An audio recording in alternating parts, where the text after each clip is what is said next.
Hello friends. Current unplugged by Rajiv के आज के वीडियो में आप सभी का स्वागत है। दोस्तों, आज हांगकांग टेक ईटीएफ 15% ऊपर बंद हुआ। सिल्वर ये भी लगभग 2.5 से पौने 3% ऊपर ईटीएफ रहा। अलग अलग ईटीएफ अलग अलग रेट से भागे हैं। दोस्तों, आज का वीडियो मैं इसी बात पे बनाने जा रहा हूं कि जब 2-4 महीने पहले आप लोगों ने देखा था मेरे माध्यम द्वारा कि मैं क्यों इन जगहों पे इन्वेस्टमेंट कर रहा हूं, तब आपको मेरी जानकारी में नहीं है कि आपको कहीं से भी कोई दूसरे माध्यम से ये इंफॉर्मेशन मिल रहा था। किसी भी बिजनेस चैनल ने हांगकांग टेक ईटीएफ पे एक प्रोग्राम बनाया हो कि चाइनीज टेक कंपनीज कैसे आने वाले दिनों में अच्छा परफॉर्म कर सकती हैं। मुझे याद नहीं आता है कि ऐसा कोई वीडियो मेरे पास में आया हो या आप दर्शक लोग जो मेरे साथ में कांटेक्ट में हैं व्हाट्सएप मैसेजेस द्वारा, उनमें से किसी ने मुझे भेजा हो। तो ऐसा क्यों है? इस देश में इतने सारे बिजनेस चैनल हैं, इतने सारे बिजनेस न्यूज़पेपर्स हैं, उसके बावजूद भी क्यों किसी को नजर नहीं आया है कि इंडिया के बाहर भी इन्वेस्टमेंट की अच्छी अपॉर्चुनिटी है। दोस्तों, मैं इनसाइडर हूं। मैंने 22 साल 23 साल जो है वो अलग अलग बिजनेस न्यूज़पेपर बिजनेस मैगजीन्स में काम किया है। मैं जानता हूं कि किस तरीके से काम जो है वो बिजनेस मैगजीन्स और बिजनेस चैनल्स में होता है। और ये चैनल खोलने का मेरा उद्देश्य ही ये था कि जो आपको political news main news channel नहीं दिखाते या जो business oriented investment oriented news आपको बिजनेस चैनल या बिजनेस न्यूज़पेपर नहीं दिखाते, नहीं बताते, उनको मैं इस चैनल के माध्यम से आप लोगों के पास रखूं। फ्री ऑफ कॉस्ट है, कोई भी देख सकता है। मुझे नहीं मालूम कितने लोगों ने वो सिल्वर पे, जब मैंने 3 या 4 महीने पहले वीडियो बनाया था रन अर्जेंटन रन, तो कितने लोगों ने देखा या कितने लोगों ने उस पर जो है वो और फर्दर रिसर्च किया, अपने इन्वेस्टमेंट एडवाइजर से बात की और फिर खरीदा, मुझे जानकारी नहीं है। ना ही मुझे पता है कि हांगकांग टेक के ऊपर में कितने लोगों ने आप में से रिसर्च किया या अपने इन्वेस्टमेंट एडवाइजर से डिस्कस किया और बाहर इन्वेस्टमेंट के बारे में सोचा भी होगा। दोस्तों, ऐसा क्यों है कि हमारे इतने सारे मेधावी पत्रकार होने के बावजूद भी हमारे चैनल्स और न्यूज़पेपर्स इस तरीके की न्यूज़ जो है वो पब्लिक डोमेन में नहीं डालते? एक इसमें बहुत बड़ा कारण है भेड़ चाल। और ये भेड़ चाल जो है ये फंड मैनेजर से लेके तो एनालिस्ट से लेके तो आपके जो रिपोर्टर और जर्नलिस्ट हैं, सब के सब फॉलो करते हैं। एक यदि कोई बोलता है कि रिलायंस इंडस्ट्री खरीदो, तो आप देखना कि सारे एनालिस्ट उसके ऊपर में रिपोर्ट लाने लगेंगे, सारे मीडिया चैनल में चलने लगेगा कि कैसे प्रॉफिट बढ़ेगा, कैसे ये बढ़ेगा, रेवेन्यू बढ़ेगा। किसी ने कहा टीसीएस लो, तो भाई सब भेड़ चाल में टीसीएस टीसीएस टीसीएस करने लगेंगे। यहां तक कि आप बड़े बड़े म्यूचुअल फंड के अगर टॉप 10 होल्डिंग देखें तो आपको मतलब सब में लगभग वही कंपनीज नजर आएंगी जो मतलब एक में, यानी सभी भेड़ चाल में चल रहे हैं। जो एक लेता है वही दूसरे करते हैं। यही हाल मीडिया चैनल्स का भी है। एक चैनल यदि कुछ दिखाता है तो बाकी चैनल्स भी वही दिखाते हैं। आउट ऑफ बॉक्स थिंकिंग जो है वो जर्नलिज्म में नहीं है। और उसका कारण ये है कि बहुत ज़्यादा वर्क प्रेशर है। अब आप पूछोगे वर्क प्रेशर क्यों है? क्योंकि बहुत कम लोग एम्प्लॉयज़ जो हैं काम करते हैं। आप 24 घंटे का बिजनेस चैनल चला रहे हैं और काम करने वाले वहाँ पे 25, 30, 40 लोग हैं जो पत्रकार हैं, पूरे इंडिया भर में फैले हैं। तो एक आधे घंटे का या 25 मिनट का कंटेंट बनाने में मुझे पूरा दिन चला जाता है। वो भी तब जब मेरे पास में 22-23 साल का एक्सपीरियंस है। आप ये बिजनेस चैनल्स में देखेंगे अधिकतर नए नए बच्चे आए, तो ये कैसे बना पाएंगे? तो ये अपना कॉस्ट भी कम रखना चाहते हैं, ट्रेंड एम्प्लॉय भी नहीं रखते हैं। और ट्रेंड एम्प्लॉय नहीं रखते हैं तो आप देखिए कि इनका अधिकतर जो कंटेंट है या तो बिलो क्वालिटी रहता है या फिर ये आउटसोर्स करते हैं।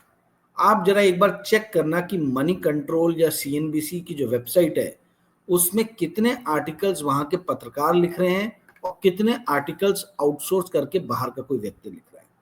इसी तरीके से यदि आप सीएनबीसी देखते हैं तो आप जरा देखिएगा कि मार्केट आवर्स में कितनी ओरिजिनल रिपोर्ट्स जो है वहां के रिपोर्टर्स जो हैं वो फाइल कर रहे हैं।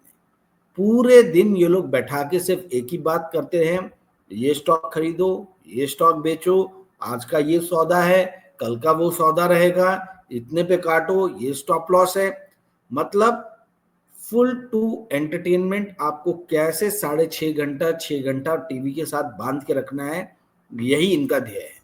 और इसके अंदर में जितनी देर आप बैठ के मूर्खों की तरह देखते रहोगे, उतने एडवर्टीजमेंट आते रहेंगे, उतनी इनकी रेवेन्यू बढ़ती रहेगी। अब एक नया प्रचलन चल पड़ा है, अब नहीं, बहुत पहले से, जब से टीवी चैनल्स हैं, कि ये गेस्ट एक्सपर्ट्स बुलाते हैं। ये गेस्ट एक्सपर्ट्स जो हैं, इनके क्या क्राइटेरिया हैं, ये किस बेसिस पे बुलाते हैं? ये जो सौदे बताते हैं कि आज ये खरीदो, आज ये बेचो, इसका ये स्टॉप लॉस है, इसका ये टारगेट प्राइस है, ये कौन लोग हैं? इनका अपना क्लेम टू द फेम क्या है? कितना पोर्टफोलियो बड़ा बनाया इन्होंने, कितने करोड़ों का पोर्टफोलियो? यदि करोड़ों का पोर्टफोलियो नहीं भी है तो ये किस बेसिस पे इस तरीके का कॉल दे रहे हैं? ये क्या आप लोगों को बताते हैं? जैसे मैंने आप लोगों को बताया कि मैं हांगकांग टेक ईटीएफ क्यों खरीद रहा हूं, तो उसके मैंने पूरा 25 मिनट का प्रोग्राम बना के आपको एक्सप्लेन किया। या सिल्वर में मैंने अपने पैसे क्यों डाले हैं, ये प्रोग्राम बनाने के लिए मैंने 2-3 मतलब अपने इन्वेस्टमेंट जो मेरा थीसिस है उसके लिए 2-3 मैंने वीडियोस बनाए कि मैं सिल्वर पे क्यों बुलिश हूँ। ठीक है, तो ये जब सौदे देते हैं तो क्या ये बताते हैं सारी चीजें? टेक्निकल एनालिसिस के नाम पे कुछ भी चल रहा है आज की डेट में। और इसी का कारण है कि जी बिजनेस के, आपको याद होगा 2023 एंडिंग या 2024 में 5 गेस्ट एक्सपर्ट्स को सेबी ने बैन किया था और उनके ऊपर में जो है उनसे जो प्रॉफिट उन्होंने नाजायज तरीके से बनाया था उनसे वो पैसे वापस भी खींचे गए। कौन थे ये 5 गेस्ट? सिमी भौमिक, किरण जाधव, आशीष केलकर, हिमांशु गुप्ता और मुदित गोयल। इनके प्रोग्राम्स के नाम भी बड़े खतरनाक थे। सिमी के नॉन स्टॉप शेयर्स, किरण का कमाल, हिटमैन हिमांशु, मुदित के मुनाफे। अब इसमें जो मुदित गोयल हैं, ये तो सेबी रजिस्टर्ड ये अपना इन्वेस्टमेंट एडवाइजर भी नहीं थे, ऐसा मुझे पता चला। और दोस्तों ये क्या करते थे, अब जैसे सिमी भौमिक जो हैं, ये बताती थी टीवी पे कि ये स्टॉक खरीदो, और वहां अपने पति को बता के रखती थी कि जैसे ही मैं बोलूंगी जो स्टॉक खरीदो तुम वहां से बेच देना। ये मैं नहीं बोल रहा, सेबी की रिपोर्ट में ये मेंशन है। दोस्तों बड़े घातक जो है, मतलब 1047 स्टॉक मैनिपुलेशन के इंस्टेंसेस सेबी ने अपने इन्वेस्टिगेशन में पाए थे। जो ये 5 लोगों के नाम मैंने बताए, इन्होंने फरवरी 1, 2022 से दिसंबर 31, 2022 के बीच में ऐसे 1047 फ्रॉड के या स्टॉक मैनिपुलेशन के केसेस जो है वो सेबी ने रेखांकित किए। ठीक है, और ये जो है ये इनके पति हैं सिमी के पार्था सारथी धर, ये बेचा करते थे, खरीदा करते थे, जो वाइफ यहाँ से बोले उसका उल्टा सौदा वहां पे वो करे। ठीक है, और एक दूसरा ट्रेडर थे निर्मल सोनी, इनके साथ में मिलके ये लोग बड़ा कांड कर रहे थे। मैंने बहुत ही शानदार इसके ऊपर में एक स्टोरी की थी जिसपे मुझे नाज है, जिस पे मुझे फक्र है। वो स्टोरी मैं आपको लगा दूंगा डिस्क्रिप्शन बॉक्स में, आप लोग देख लीजिएगा। उस स्टोरी का हेडलाइन था no regulation plus lenient punishment is equal to rising stock market frauds. ठीक है, ना केवल ये गेस्ट एक्सपर्ट्स तक ये जो है ये चीज जो है ये आप कह लीजिए कि बदमाशी जो है वो सीमित रही है। यहां तक कि जो इन टीवी चैनल्स के एंकर्स हैं, इन्होंने भी बदमाशियां की हैं। हेमंत घई करके सीएनबीसी के एंकर हुआ करते थे, हेमंत घई या सम घई थे, हाँ हेमंत घई। हेमंत घई जो है, इनका नाम आया था, इनके ऊपर में 2021 में सेबी ने इनको पेनलाइज भी किया था। तो इन्होंने अपलाइड ट्रिब्यूनल जो सेबी के ऊपर रहता है उसमें पहुंच गए, ये बोल के सेबी ने इनको ये पनिशमेंट दिया था कि अब आप किसी भी तरीके का जो है वो फाइनेंशियल एडवाइस नहीं दे सकते हैं। तो ये भाई साहब पहुंच गए कि मेरा आर्टिकल 19(1)(g का जो है वो एक तरीके से वायलेशन हो रहा है। आर्टिकल 19(1)(g बोलता है राइट टू लाइवलीहुड। तो भाई साहब आर्टिकल 19(1)(a बोलता है राइट टू इंफॉर्मेशन। हम जो आम जनता है, इसको सही राइट टू इंफॉर्मेशन का अधिकार है कि नहीं है? आर्टिकल 19(1)(g आर्टिकल 19(1)(a को सुपरसीड नहीं कर सकता है। 12 वो जो भी हुआ केस में, हेमंत घई जी अभी फिर से मीडिया में है, कोई भारत एक्सप्रेस करके है, उसके लिए काम करते हैं ऐसा मुझे पता चला। इसी तरीके से आपके एक प्रदीप पांड्या करके थे, सीएनबीसी में थे, 80 नाउ में थे, ये भी जो है इस तरीके की गलत एक्टिविटीज में लिप्त पाए गए। अल्पेश फुरिया करके एक ट्रेडर थे, इनके साथ में मिलके जो है बड़े बड़े कांड एंकर्स लोगों ने किए हैं। ठीक है, ऐसा सेबी ने अपने फाइंडिंग में पाया। दुख की बात यह है कि इनमें से किसी को भी इतना स्ट्रिक्ट पनिशमेंट नहीं मिला कि मतलब आपने जो इलिसिट प्रॉफिट बनाया वो आपसे ले लिया जाए, ये तो कोई पनिशमेंट नहीं है ना। आपको उसके 3 गुना 4 गुना पेनल्टी ठोका जाए, वो आपके लिए पनिशमेंट है कि जीवन में आप दोबारा गलती ना करो। पर सेबी ने क्यों ये मेहरबानी की मुझे नहीं मालूम। मैंने जब स्टोरी किया था तब मैंने सारे ये जो चैनल्स थे, ईटी नाउ, ईटी स्वदेश, सीएनबीसी, सीएनबीसी आवाज, जी बिजनेस, इन सबको मैंने, और सेबी, इन सबको मैंने क्वेश्चनियर भेजा था। और इन चैनल से मैंने कुछ क्वेश्चंस पूछे थे जिसके जवाब मेरे को आज तक नहीं आए। पहला क्वेश्चन ये था कि आप जो है जिस गेस्ट एक्सपर्ट को बुलाते हो उसका क्या क्राइटेरिया है, किस बेसिस पे आप गेस्ट एक्सपर्ट को सिलेक्ट करते हो। दूसरा ये था कि आपके ऑर्गेनाइजेशन के अंदर में कौन ये सिलेक्शन करता है, आपने कोई एक पर्टिकुलर व्यक्ति निर्धारित किया है क्या कि जो रिसर्च करे कि किस तरीके के लोगों को बुलाना है, और यदि निर्धारित किया तो उसके जो है उसके खुद के क्वालिफिकेशंस क्या है, क्या क्वालिटी है उसके अंदर में जो आपने उसको एक काम दिया। तीसरा ये कि जो भी ये ट्रेड बताते हैं, क्या आप साल भर के ट्रेड का लेखा जोखा रखते हो क्या कि कितने ट्रेड इनके सही गए, कितने ट्रेड इनके गलत गए। और चौथा मैंने इनको पूछा कि क्या स्टॉक मार्केट जो है ये सट्टा बाजारी है, जो आप रोज जो है खरीदो बेचो का जो है वो आप प्रोग्राम बना रहे हो और लोगों को एक चरस, एक अफीम जो है वो ट्रेडिंग की जो है वो चखा रहे हो। बहुत सारे घर परिवार जो है इसमें तहस नहस होगी।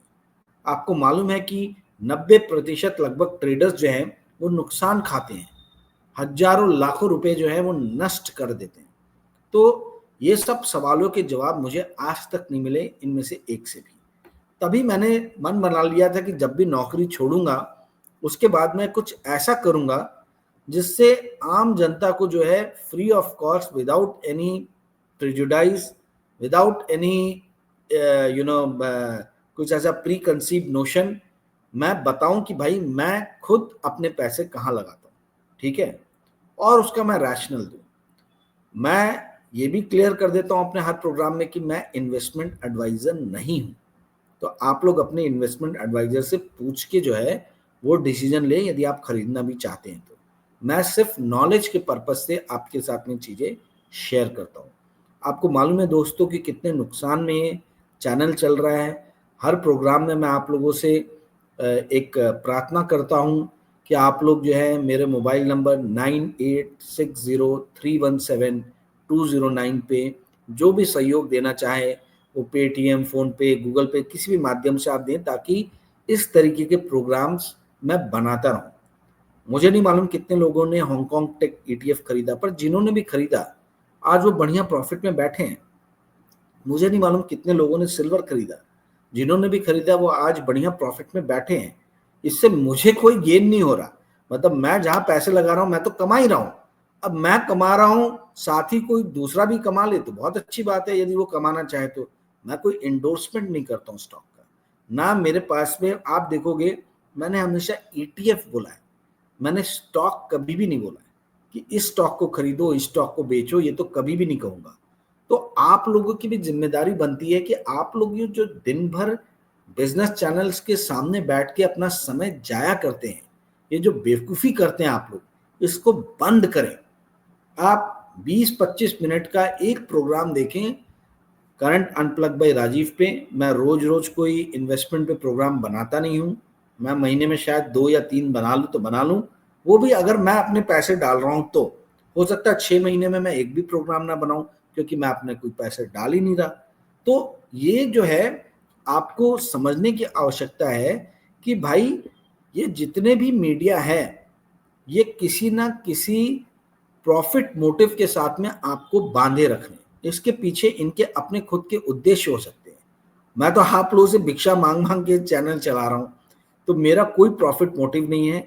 23 साल ये काम किया है मैंने, जो भी रिसर्च किया है, पढ़ाई लिखाई किया है, मैं चाहता हूँ कि उसका कुछ फायदा यदि किसी और को मिल जाए तो बहुत अच्छी बात है, ठीक है।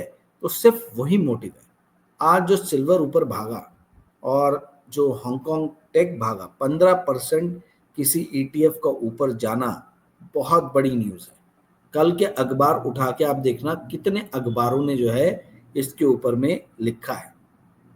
हालांकि मैंने आज बहुत सारे बिजनेस पत्रकार जो मेरे दोस्त हैं उनको मैंने मैसेज भेजा कि आप में से एक ने भी चाइनीज टेक्नोलॉजी या ओवरसीज मार्केट में इन्वेस्टमेंट किया जाए, ये अपने रीडर्स को कभी भी आपने इन्फॉर्म नहीं किया, बताया नहीं।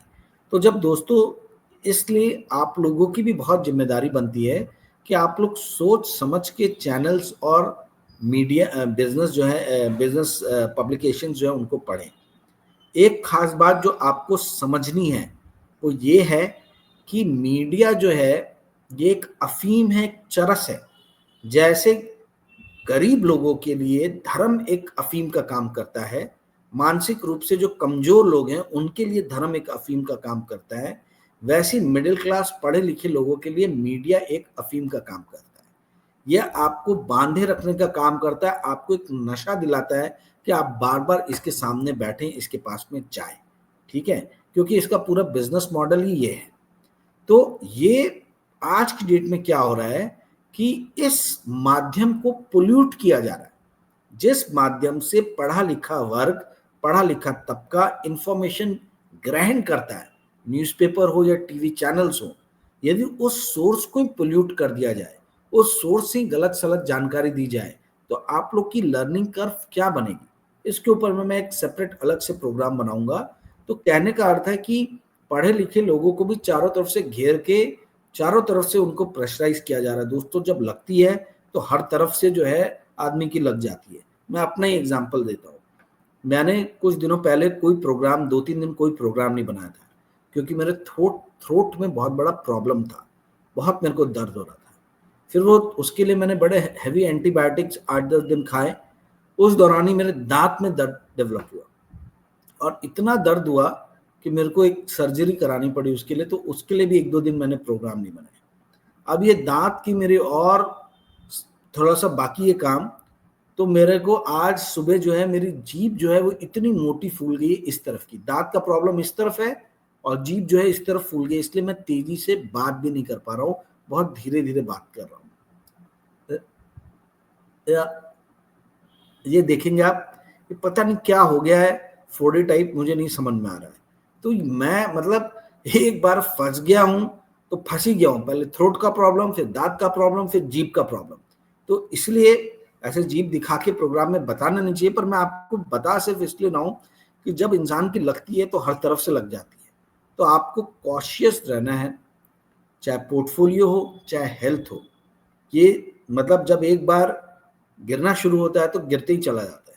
तो इन सबकी जिम्मेदारी, जैसे मेरी सेहत का ख्याल रखना मेरी जिम्मेदारी है, वैसे आपके पोर्टफोलियो का ख्याल रखना आपकी जिम्मेदारी है। और आप ये लोग अंट शंट बैठ के प्रोग्राम देख के अपना टाइम वेस्ट ना करें, क्योंकि क्या हो रहा है आज की डेट में, मीडिया द्वारा जो भी इंफॉर्मेशन मिल रही है, मीडिया आज की डेट में एक सर्टेन एजेंडा के रूप में काम कर रहा है। तो बहुत संभल के चलना है दोस्तों। Thank you, thanks a lot. अगर यदि आपको आज का वीडियो पसंद आया होगा तो कृपया करके इस वीडियो को लाइक और शेयर कीजिएगा और अपने दोस्तों को इस वीडियो को सब्सक्राइब करने, इस चैनल को सब्सक्राइब करने के लिए कहिएगा। Thank you, bye, good day head friends.